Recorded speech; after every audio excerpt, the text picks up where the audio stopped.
Positano at sunset. The sirenous glow. To the world, it's a postcard. To the solo steward, it's a logistics nightmare. While the charter guests are drinking $400 rosé, the steward is calculating the exact timestamp of the next provisioning run in a port that wasn't built for 50-foot hulls. The yacht rocks gently as you pour champagne at a 45-degree angle, exactly as trained, while pretending not to hear the guests arguing about cryptocurrency. You're 26, working solo on a 50-foot vessel anchored off Positano, and somehow this became your life. The water is impossibly blue, your feet hurt, and you've memorized the dietary restrictions of 7 strangers who will forget your name the moment they disembark. 6 months ago, you were bartending in London, scrolling through Instagram photos of the Amalfi Coast, thinking those lives existed only for trust fund kids and influencers. Then a friend mentioned yacht work. Good money, she said. Travel. You applied on a whim. Now you're here, alone on this floating 5-star hotel, responsible for everything from navigation assistance to remembering how Mrs. Chen takes her morning coffee. The alarm goes off at 6. You're already awake because the primary guest snores through the thin cabin walls. First task, wipe down every surface before anyone emerges. The deck, the railings, the windows that somehow accumulate salt overnight despite being perfectly clean 12 hours earlier. You move quietly, a ghost in boat shoes, making everything pristine before the guests realize someone has to make it that way. By 7, you're preparing breakfast. Not just breakfast, a spread. Fresh pastries from the bakery in town, which means you took the tender in at dawn while everyone slept. Fruit arranged, like you're competing on a cooking show.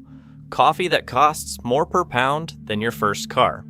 The guests will photograph it, post it, never mention that someone woke up in the dark to make it happen. The Mediterranean sun climbs higher. You clear plates, restock towels, prepare the water toys. A guest wants to paddleboard. You inflate it, test it, deliver it with a smile that has become automatic. Another guest needs the Wi-Fi password for the 3rd time. You provide it without mentioning you've already given it twice. Your job is to be helpful and invisible simultaneously, a magic trick you're still learning. Lunch is light. Guests are day drinking now, which means you're monitoring glasses, anticipating refills before they're requested. Someone drops a phone near the water. You catch it. They laugh. Don't say thank you. Continue their conversation about a villa in Capri. You've learned not to expect gratitude. The work itself is the point. Afternoon stretches into evening. You coordinate with the captain for tomorrow's route to Ravello. You inventory supplies, noting they've gone through the good scotch faster than expected. Mental note, restock in Amalfi. You prep dinner ingredients, answer questions about local restaurants, arrange a last-minute reservation at a place where dropping your name actually means something. The guests dress for dinner ashore. You tender them to the dock, watching them disappear into the cobblestone maze of boutiques and trattorias. Finally, you're alone. The yacht is yours for 3 hours. You eat yesterday's pasta standing at the galley counter, scroll through messages from friends whose problems feel impossibly distant. Someone got promoted. Someone broke up with their boyfriend.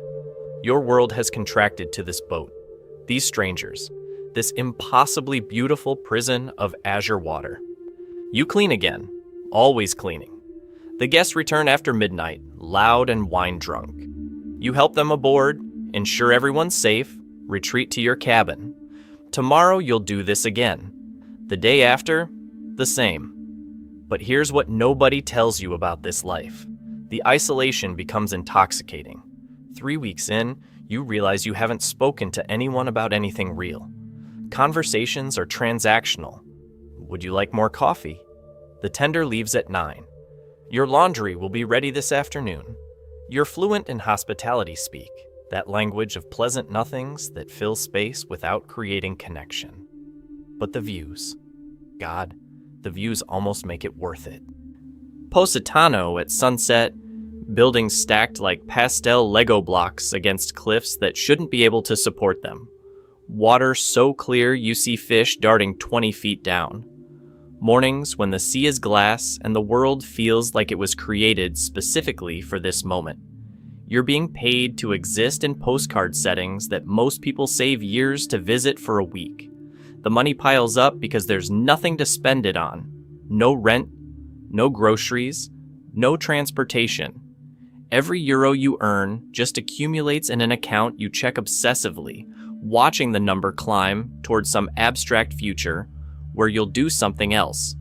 What that something is remains unclear. Month 2 brings a shift. You stop thinking about London. Your old life feels like something you watched in a film once. Friends stop tagging you in posts. Your absence has been metabolized. People adapt quickly when you disappear.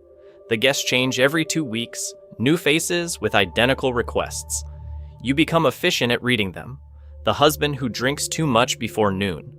The wife who exercises aggressively then skips meals. The teenage daughter who hates being here. The son who never looks up from his phone. You develop favorites among the rotating cast. The older couple who say please and thank you. The family that invites you to eat with them one evening, briefly treating you like a person rather than a service provider. But mostly they blur together into a single entity, the guest. An organism that requires constant care and expects seamless perfection.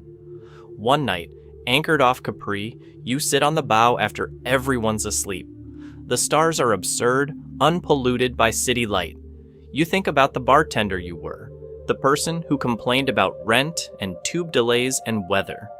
That life had problems, but it also had friends, routines, a neighborhood corner shop owner who knew your order.